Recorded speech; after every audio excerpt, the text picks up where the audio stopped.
Како ја оценувате состојбата со хибридните закани во 2025 година со кои се соочи Северна Македонија? Кои се најопасните форми на политички, медиумски и безбедносни влијанија кои ги гледате во денешно време во поглед на нашата земја? И конечно, како ја оценувате позицијата или ставот дека Северна Македонија од таргет, од мета на хибридните закани и хибридните напади полека станува прокси држава на руските интереси, на руско-српските интереси во Западен Балкан? Кратко и јасно, Македонија е одамна прокси држава. Не е само транзиторна држава или држава реципиент на пропагандни вести, на лажна пропаганда, на хибридни закани. И тоа се одвива минимум последните 7-8 години.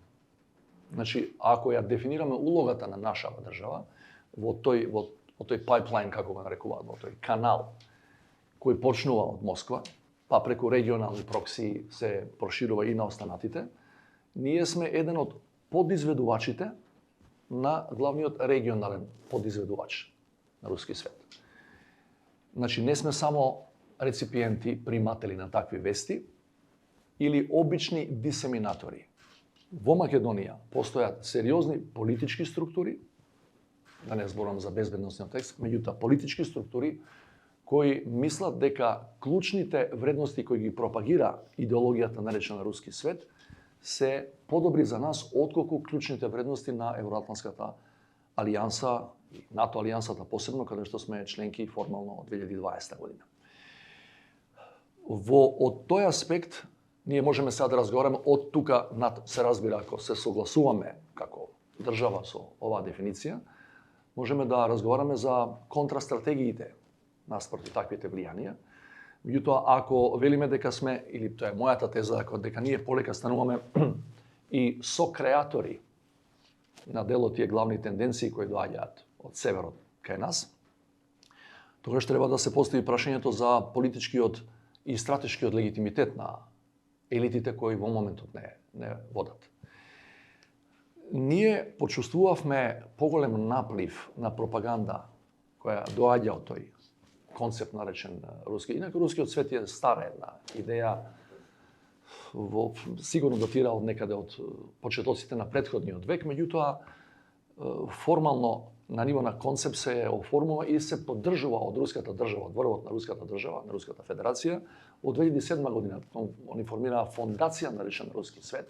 И тоа интересно коинцидира со така наречениот историски говор на Путин на Минхенската безбедносна конференција, истата таа 2007 година, во која најави дека жестоко ќе се борат против она што тие го перцепираат као униполарен свет, велики дека не може една држава, мислејќи на Америка, да диктира што другите ќе прават, и растот после тоа е долга дебата, да не ја шириме, на така наречените суверенистички партии и политичари, па и тука во регионот, а особено во западниот дел од Европа. Значи, не е ново, меѓутоа во моментот кога бевме ние во предворието да влеземе во НАТО алијансата, по подпишувањето на Преспанскиот договор, кој беше иминентно нашето влегување во алијансата, тогаш нагло се зголеми интензитетот на руската пропаганда, повторно преку регионалните проксија тука. И ја тврдам дека во септември, кој имавме референдум за името, дека во тој период имавме најголем наплив или интензитет на напади по таа основа, по таа оска, да ја наречам.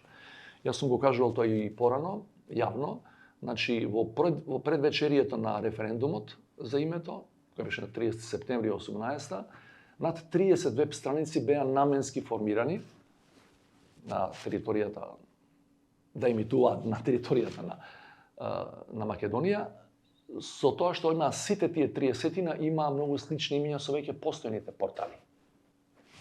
За да ги мала измена, точка, запирка, додаток напред или на крајот на името. Потоа, од кога влеговме, тој интензитет се намали, бидејќи влеговме внатре и почнавме да станавме дел од информативниот систем и размена на информации со другите НАТО сојузници. А со почетокот на руската инвазија 22 во Украина, дополнително се намали изворната содржина на рускиот свет и останаа само тие рецидиви на регионалните прокси играчи, затоа што комплетната руска машинерија во рамки на тој концепт се насочи кон обидите да контрира на западната наратива за она што тие го прават во Украина. Значи сите ресурси беа дадени да се покаже дека се работи за легитимен интерес на руската држава, а не за една апла инвазија врз друга суверена држава. Впрочем, сите гласања во Обединените нации на таа тема покажуваат дека над 2/3, значи над 70% од сите членки на Обединените нации, значи практично целиот свет со огромно мнозинство, јасно ја дефинира руската инвазија како нелегална